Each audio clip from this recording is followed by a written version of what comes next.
Olá! Já parou para pensar que toda sala de aula tem uma espécie de projeto oculto? Uma filosofia que, sem a gente perceber, molda tudo o que acontece ali? Pois é, sobre isso que vamos conversar hoje. Com base no trabalho fundamental de José Carlos Libânio, vamos desvendar essas ideias que definem como se ensina e como se aprende no Brasil. E para começar, vamos direto para o centro da questão com essa frase do Dermeval Saviani. Ela resume de um jeito perfeito o dilema de tantos educadores. A cabeça quer inovar, quer fazer diferente, mas a realidade da escola muitas vezes puxa para a tradição. É uma tensão constante, que acaba definindo a prática de muita gente.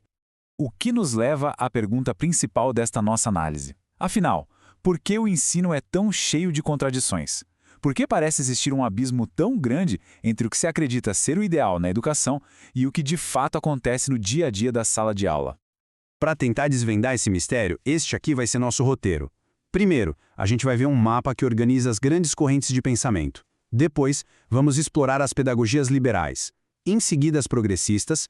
E uma proposta que tenta unir o melhor dos mundos, a crítica social dos conteúdos. E no fim, a gente fecha com uma reflexão. Bom, vamos lá. Para entender aquela contradição do começo, a chave está na classificação que o Libânio faz. Ele basicamente divide o pensamento educacional brasileiro em dois grandes grupos. E essa divisão já revela muita coisa sobre o porquê de tantos conflitos. E aqui está a grande divisão. De um lado, a pedagogia liberal. Um ponto super importante. Liberal aqui não tem a ver com política partidária, tá? Vem da ideia de preparar o indivíduo para se adaptar e funcionar bem na sociedade como ela é. Já do outro lado, temos a pedagogia progressista, que pensa o exato oposto. A educação deve ser uma ferramenta para questionar e transformar essa sociedade. Essa diferença de objetivo muda tudo.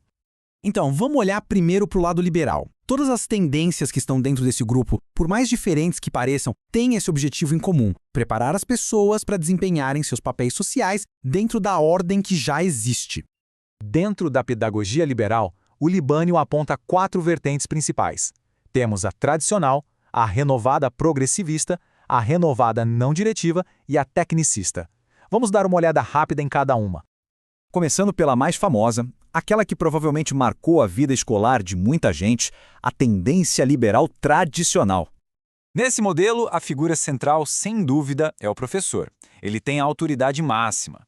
O papel da escola é transmitir a cultura, o conhecimento que já foi acumulado, e o aluno. Bom, o aluno é um receptor. O método é aquele clássico: aula expositiva, decorar, repetir.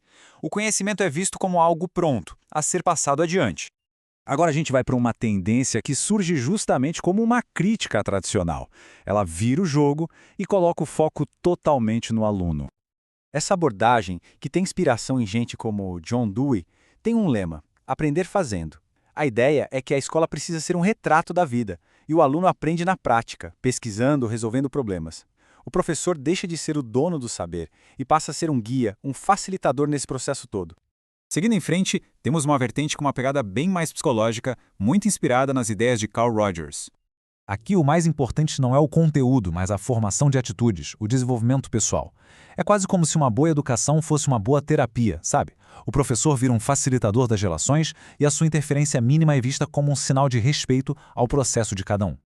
E para fechar o bloco liberal, temos a tendência que vê a educação quase como uma linha de montagem, com foco total em eficiência e no mercado de trabalho. O papo aqui é bem direto. A escola precisa modelar comportamentos e preparar recursos humanos para a indústria, para o mercado. O processo é todo planejado, objetivo, quase científico. O professor é quem aplica o método e o aluno recebe informação da forma mais otimizada possível. A palavra de ordem é eficiência. Ok, todas essas tendências liberais, cada uma a seu modo, querem adaptar o indivíduo ao sistema. Mas e se o objetivo da educação não for esse? E se o objetivo for, na verdade, transformar a sociedade? É essa pergunta que abre a porta para o segundo grande grupo de Libânio, as pedagogias progressistas. Elas partem de uma visão crítica da sociedade e enxergam a educação como um ato político, um ato de transformação. Dentro desse campo progressista, a gente tem 3 correntes principais: a libertadora, que todo mundo conhece pelo trabalho de Paulo Freire, a libertária, que foca na autogestão, e a crítico-social dos conteúdos, que a gente vai ver com mais calma. As duas primeiras, a libertadora e a libertária, têm um DNA fortemente anti-autoridade. A libertadora de Paulo Freire propõe que o importante é ler o mundo e não só a palavra. O foco é a consciência política, partindo da realidade dos alunos, em um diálogo de igual para igual. Já a libertária preza acima de tudo pela autogestão. A ideia é que o aprendizado acontece em liberdade, sem poder imposto, transformando a escola numa comunidade autônoma. Nas duas, o professor desce do pedestal. E agora chegamos na terceira tendência progressista. Libânio apresenta como uma espécie de síntese, uma tentativa de superar os problemas tanto da pedagogia mais tradicional quanto daquelas muito focadas só na experiência do aluno.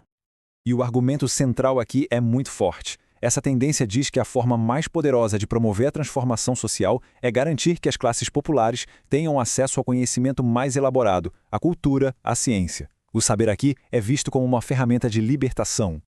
O método é muito interessante. Ele acontece em 3 passos. Primeiro, a continuidade. Tudo começa com a prática social do aluno, com a vida real. Depois vem a ruptura. O professor traz o conhecimento sistematizado, o saber universal e confronta com aquela experiência inicial. E por fim, a síntese. O aluno chega a uma compreensão mais crítica, que consegue ligar a sua vida com as questões sociais mais amplas. Depois de passear por esse mapa de ideias que comanda a educação, a gente volta o nosso olhar para a experiência coletiva que tivemos e temos. E a pergunta que fica no ar é, no fim das contas, qual desses projetos pedagógicos foi o que realmente construiu a sala de aula brasileira que conhecemos? Pensar sobre isso é o primeiro passo não só para entender a educação que nos formou, mas também a sociedade em que a gente vive.